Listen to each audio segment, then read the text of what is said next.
레리강 여러분 안녕하세요. 염원소입니다. 기사 봅니다. 시애틀 교회들 미 대통령 선거 후 교인 심신 안정 위한 예배 개최. 여기서 교회는 카톨릭 플러스 개신교 다 포함해서 교회라고 기사에 났습니다. 11월 5일 미국 선거일 밤이 지나고 이날 트럼프가 당선이 됐죠. 에피파니 시애틀의 도이트콘 신부는 우리는 나쁜 일이 결코 마지막이 아니라는 말을 항상 한다. 만약 이것이 나쁜 일이라고 느낀다면 그것이 마지막이 아님을 기억하라고 강조했습니다. 예배를 드린 이유가 트럼프 당선이 나쁜 일, 트럼프 당선은 나쁜 일이라는 설교를 하고 싶어서였어요. 그리고 트럼프 당선이라는 나쁜 일이 마지막이 아님을 기억하라. 이것은 트럼프가 당선됐다고 끝난 게 아니다. 트럼프 끌어낼 수 있다. 트럼프를 탄핵시키자. 라는 의미로 당연히 해석이 될 수 있습니다. 예배에 참석한 마이클 로딩은 결과에 매우 속상해서 여기 왔다. 트럼프 당선이 매우 속상해서 여기 왔다. 예배 왔다. 우리 미래에 대해 슬프고 두렵다. 다른 사람들과 연대감을 느끼고 싶었다고 말했다. 즉 트럼프 당선에 화가 나서 이런 종류의 예배에 왔다는 것입니다. 이런 예배가 정치 예배라고 볼 수 있습니다. 그런데 동성애 막자라고 연합 예배를 드리면 맨날 정치 집회라고 나를 세우는 좌파 언론들이 트럼프 탄핵 준비 모임같이 보이는 예배는 아주 아름답게 미담으로 기사화하고 있습니다. 물론 정치 성향이 좌파일 수는 있습니다. 그러나 동성애 막겠다는 연합 예배는 정치 집회라고 반대 성명에 공개 비판하시면서 이렇게 먼 미국의 우파 대통령 당선에 대해서는 당선되자마자 탄핵시키자라는 의도가 엿보이는 예배 아닌 예배를 아름답게 묘사하는 것은 이분들이야말로 사실은 정치 편향된 정치 예배를 굉장히 좋아하는 분이라는 점을 보여준다라고 저는 생각하고 있어요. 대표적으로 본인들이야말로 정치 편향돼 있으면서 남을 정치 집회한다라고 선생질하는 단체가 기윤실입니다. 기독교 윤리 실천운동 기윤실이죠. 10월 27일 연합 예배에 대해 예배와 기도회를 빙자한 주일 정치 집회를 공교회 차원에서 진행하는 것은 어리석은 일입니다. 라는 성명서를 발표했는데 기윤실의 이번 성명서 초안을 작성한 사람은 기윤실 정병오 대표입니다.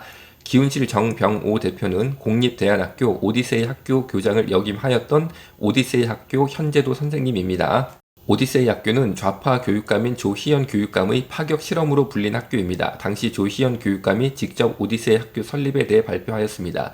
자기가 원하는 삶의 목표를 점검해보고 그래서 교육을 자기 삶을 찾아가는 과정으로 선택하는 그런 기회로 만들고자 한다는 의미에서 첫 해인 올해는 고등학교 1학년 학생 40명을 대상으로 진행하는데 이들은 1년 동안 학교에 가는 대신 적성과 소질을 탐색하는 시간을 갖습니다.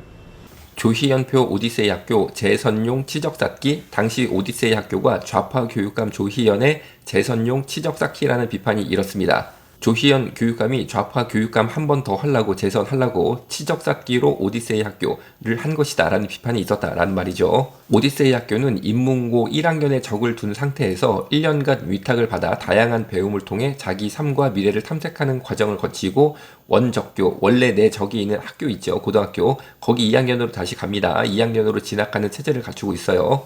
2015년 3월 기사입니다. 좌파 교육감의 재선용 치적쌓기 혹은 조희연 교육감의 파격 실험으로 불린 학교가 오디세이 학교인데 올해가 2015년 기사니까 2015년이죠. 오디세이 학교는 한 학급당 20명씩 2개 학급 40명으로 운영된다. 이 프로젝트에 관심이 많은 공립고 교사 2명이 담임으로 배치돼서 문을 열었습니다. 첫 해 예산은 3억 원이 씌워졌습니다. 첫 해 예산 3억 원, 3억 원, 첫 해 예산 3억 원. 학교에서 애들 공부 밤낮으로 선생님들이 열심히 가르쳐 주시는 것도 아니고 자료 영상 위에서 보셨듯이 예를 들면 커피 좋아하는 학생들은 카페에 가서 체험한다면서 커피콩 만지고 커피 마시는데 시작 당시부터 1년에 3억 썼습니다. 40명이 2015년 입학했으나 1년 뒤에 수료자는 34명에 불과하여 중도 탈락이 무려 15%였습니다. 일반 학교보다 오히려 오디세이 학교가 탈락률이 굉장히 높습니다.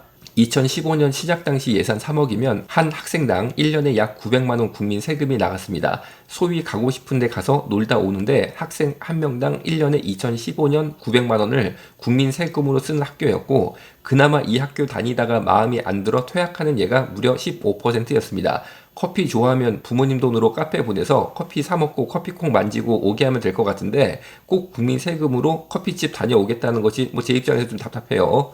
그런데 가장 최근 자료는 2023년 자료인데 가장 최근 자료인 2023년 자료를 보면은 87명이 오디세이 학교에 입학해서 1년 후 70명만 수료합니다. 중도 탈락률이 거의 20%였어요. 만약 일반 학교에서 1학년의 자퇴율이 20%라면 그 학교는 부실 운영에 대한 감사를 받아야 할 것입니다. 도무지 일반 학교 1학년 자퇴율 20% 이런 학교는 거의 뭐 있을 수가 없습니다. 만약에 여러분 자녀가 다니는 학교에 1학년들의 자퇴율이 20%라고 하면은 난리 나지 않겠어요. 학교에서 도대체 애들을 어떻게 하는 것이냐. 사실 오디세이 학교가 이런 면에서 보면은 상당히 운영이 제가 볼 때는 정상적이지 못하다라고 보여져요. 이런 과다한 중도 탈락률의 문제를 계속 보이고 있는 오디세이 학교의 2023년 결산서입니다. 17억 이상 예산을 산정하고 있는데 보시듯 17억 576만 7천 원, 이 중 학부모 부담은 5,300만 원 정도예요. 즉 국가세금으로 1년에 16억 원 이상 예산이 편성되는 학교입니다. 2023년 수료자가 70명이니까 국민 세금으로 오디세이 학교 예산이 잡히는 것이 학생 한 명당 얼마냐? 무려 2억 3천. 학생 한 명당 2억 3천, 2억 3천, 2억 3천. 한 명이 2억 3천. 학생 한 명이 1년 학교 다니는데 그것도 밤낮으로 선생님들이 열심히 공부 가르치시는 것도 아니고 커피집 가서 커피 마시고 원두 만지고 놀다 오고 그 외 가고 싶은데 가가지고 실컷 뭐 자유생활하고 오는 거죠. 그런데 학생 한 명당 국민 세금으로 예산 잡히는 것이 2억 3천만 원. 학생 한 명당 학생이 열심히 뭐 본인 자아 실현한다고 놀러 다니는 거죠. 그런데 국민 세금으로 그 학생한테 2억 3천이 지금 예산으로 잡혀서 오디세이 학교에서 뭐 그러고 있습니다. 오디세이 학교가 좌파 교육감의 파격 실험 혹은 좌파 교육감의 교육감 재선용 학교다라는 비판이 일었었는데 제가 볼 때는 좌파 교육감의 돈 자랑 혹은 좌파 교육감의 돈 물쓰듯 쓰기 뭐 그렇게 보여져요. 그나마 이 학교가 1년 자퇴율은 20%로 제 생각에는 이 학교 입학한 후 학생들이 학교를 쫙 보니까 1년 뒤에 이 학교는 어차피 1년밖에 안 다니는 학교예요. 1년 뒤에는 내 인생이 크게 이 학교 때문에 망가지겠다라고 판단이 들어서 학생들이 용기를 내서 자퇴한 것 같습니다. 왜냐면 공부를 제대로 가르쳐주지 않으니까 1년 뒤에 여기저기 그냥 카페 다녀 뭐 영어관 다녀 그게 그냥 뭐 이 학교의 커리큘럼이니까 그렇게 하다 보면은 당연히 학습이 떨어지잖아요. 그러면은 1년만 오디세이에서 수료한 다음에 2학년에는 원래 내 해당 고등학교에 가야 되거든요. 제가 개포고등학교 출신이다. 그럼 개포고등학교 2학년으로 편입이 돼야 됩니다. 그런데 여러분 무슨 수로 1년 동안 카페 다니고 영화관 다니고 뭐 박물관 다녔다가 2학년에 고등학교 딱 가면요. 영어 수학 무슨 수로 따라갑니까? 제대로 내가 그런 공부를 따라가지 못해서 내 인생이 패배자가 될 인생이 학생들 눈에 확 보인 것 같아요. 그러니까 딱 눈에 보이니까 중도 포기를 해버리는 거죠. 오디세이 학교를. 결국 오디세이 학교는 좌파 교육감이 재선용 보여주기 세금 낭비 부실 학교라는 오명을 피하기는 어렵다는 것이 제 의견이고 그 중심, 이런 지금 흐름의 중심에는 기훈실 현재 대표이자 이번 10월 27일 연합 예배를 정치 집회로 규탄한 성명서를 작성한 기훈실의 정병호 대표가 있어요. 기훈실 정병호 대표는 한국 기독교계의 선생질을 하려고 하지 마시고 제발 학생들 중도 탈락률이나 좀 줄여주세요. 기훈실 정병호 대표는 한겨레 신문에 이런 인터뷰를 했습니다. 정의롭지 못한 권력과 싸우는 게 기독 시민 정신이죠. 정의롭지 못한 권력과 맞서는 게 기독 시민 정신이죠. 한국 기독교인들은 이승만 정권에 부역하고 박정희 시절엔 일부 기독교인이 민주주의를 위해 싸웠지만 다수는 국가 권력에 순응했어요. 그렇게 교세를 키우는 대신 시민성을 잃어버렸죠. 기독교계의 동성애 반대 운동을 보면 기독교가 개토화한 것 같은 느낌을 줍니다. 자, 정의롭지 못한 권력과 맞서는 게 기독 시민 정신이죠. 라고 하면서 이승만 정권, 박정희 시절 뭐 이렇게 대통령이라는 이름 쫙 빼고 이승만, 박정희 이런 식으로 부르셔요, 이분이. 저도 그러니까 뭐 편의상, 방송 편의상 기훈실 정병호 대표를 그냥 정병호라고 앞으로는 칭하겠습니다. 정의롭지 못한 권력 이승만 정권에 한국 기독교가 부역했고 정의롭지 못한 권력인 박정희에게 기독교인들이 순응했다. 그래서 교세를 키우는 대신 시민성을 잃어버렸다. 기독교계의 동성애 반대 운동을 보면 기독교가 개토한 것 같은 느낌을 준다. 라고 정병호가 인터뷰를 합니다. 개토는 유대인이 모여 살도록 법으로 강제한 도시의 거리나 구역입니다. 기독교를 개토에 비유한 것은 기훈실 정병호가 사실 기독교를 향해 욕설을 한 것이에요. 기훈실 정병호는 한국 기독교를 혐오한다라고 저는 생각합니다. 기훈실 정병호는 정의롭지 못한 권력과 맞서는 게 기독 시민 정신이죠. 라면서 이승만 박정희 정권에 대해 한국 기독교가 부역 내지 순응했다 한국 기독교가 소위 썩었다라는 의미의 인터뷰를 하였으나 막상 정병호 대표는 손봉호 교수와 마찬가지로 역시나 아니나 다를까 정병호는 손봉호와 마찬가지로 초록은 동생이란 말이 있죠. 북한의 3대 독재에 대해 그리고 인권을 유린하는 북한 정권에 대해서는 아무 말도 못하고 있습니다. 정의롭지 못한 권력이 누굽니까? 살아있는 정의롭지 못한 권력이 이 시대에 누구냐고요? 북한의 김씨들 아닙니까? 북한의 3대 독재 인권을 유린하는 북한 정권 아닙니까? 거기에 대해서는 그냥 아무 소리도 못하는 대표인물 손봉호, 정병호, 기훈실. 그런데 꼭 그냥 뭐 기독교인들이 마치 무슨 이승만 정권에 부역하고 박정희 시절에 순응해가지고 교세 키우기 위해서 그런 악한 일을 벌이고 시민성을 잃어버렸고 기독교 반대운동을 보니까 기독교가 개토화한 것 같은 느낌을 준다. 자, 우리가 무슨 개토화가 됐습니까? 아니 뭐 기훈실이 개토화가 됐겠죠. 그런 식으로 말하면은 진정한 정의롭지 못한 권력인 북한 권력에 대해서 손봉호, 정병호는 그냥 말을 못하더라고요. 그냥 입을 탱킹의 자크를 그냥 막 이중자크, 손봉호 자크, 정병호 자크, 이중자크 쫙 채운 다음에 맨날 그냥 대한민국만 이렇게 비판을 합니다. 기독교만 비판을 합니다. 기훈실 정병호에 대한 또 다른 기사입니다. 그 역시 바쁜 시간을 내어 2024년 북한 대학원 대학교에 들어가 석사학위를 땄다. 왜 공부일까? 전두환 정권 시절인 80년대 중반 대학을 다니면서 그런 생각을 갖게 되었어요. 시대의 영향을 받은 거죠. 그때는 왜 살아계시는 하나님이 불의한 정권에 벌을 주지 않을까 그런 생각을 많이 했어요. 북한 대학원 대학교에 가서 공부한 이유에 물으니 전두환 때문에 북한 대학원 대학교에 가서 공부했다라고 말을 합니다.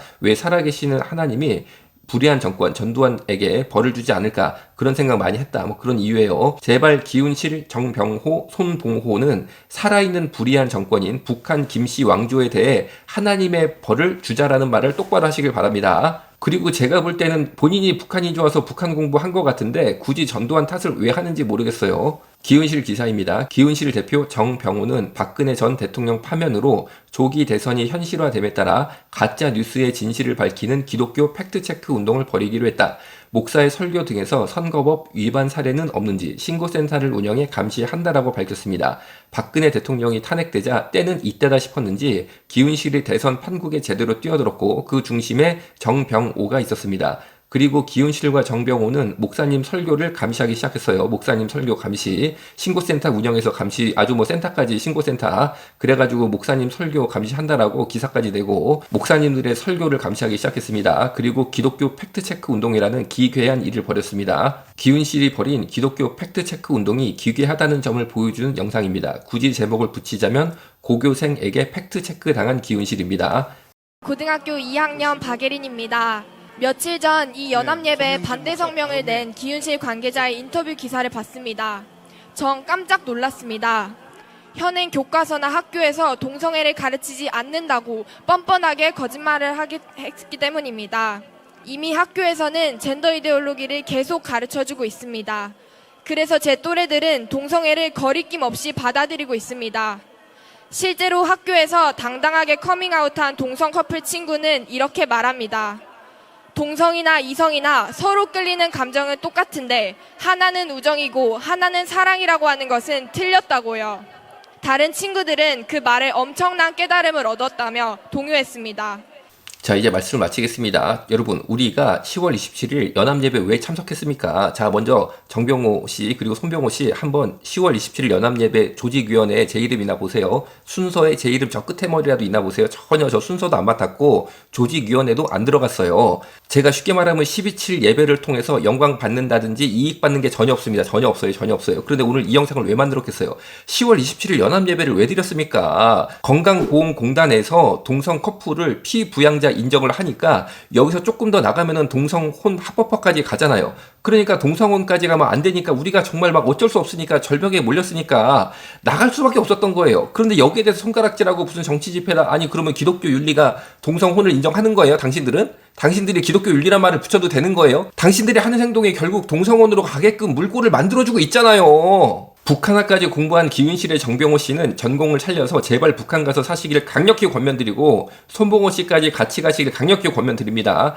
두 분이 북한에 안 가시고 대한민국의 혜택에 공짜로 기생하며 사시기로 결정하셨다면 정병호, 손병호 씨야말로 대한민국 정치판에 자꾸 끼어들어서 남들 보고 정치 집회한다라고 비판하는 행동을 멈추시길 바랍니다. 그리고 결국 동성혼으로 가는데 아주 그냥 막 크게 도움을 주려고 작정을 하시는 것이 아닌가라는 의구심까지 들 수밖에 없습니다. 여러 가지 이걸 보면 제발 기훈 김윤실은 기독교 윤리란 말을 떼고 그냥 동성혼 위한 모임이라고 이름을 떳떳하게 지시고 우리는 북한 좋다, 수령님 좋다, 동성결혼 좋다 라고 그냥 이마에 써붙이고 다니세요. 솔직하게. 오늘 여기서 마치겠습니다. 주여 주여 주여 역사하여 주옵소서.